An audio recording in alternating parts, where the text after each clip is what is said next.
O alcalde José Ramón Romero e edil de obras José Luis Ruiz comprobaron hoxe o resultado de varias obras de pavimentado levadas a cabo nas últimas semanas en diferentes zonas rurais do municipio. Entre as actuacións realizadas destacan o acondicionamento dos camiños nos núcleos da Coviña e Soutonovo e tamén en Aruxo e Cotarón. O que estamos é comprobando o remate das obras, estas obras que están incluídas no plan de obras e servicios da Diputación da Coruña e que estamos levando a cabo. Esta é unha das primeiras obras que acometemos e consta de uns asfaltaos realizados en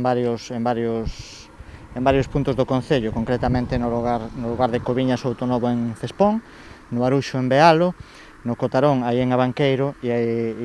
no acceso sur que estamos agora mirando o cementerio de Vista Alegre. Ademais, tamén se procedeu ao asfaltado do acceso sur ao cemiterio municipal de Vista Alegre, arranxando tamén unha pequena zona de estacionamento que dará servizo aos usuarios do Camposanto. Este era un vial que estaba sin asfaltar, para nós é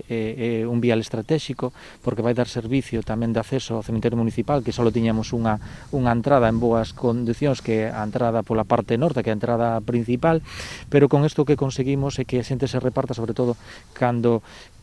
hai entierros, que se repartan en un lado ou outro, porque, bueno, cando hai entierros se fan grandes aglomeracións, e sobre todo cando chove, e, bueno, e dar tamén un servicio pola parte sur para todos os nichos que están na parte da baixo, non, que tiñan que atravesar cos coches fúnebres todo o cementerio para chegar a esa parte sur. Todas estas obras están financiadas con cargo ao Plan de Obras e Servizos da Deputación da Coruña, cun orzamento total de preto dos 100.000 euros.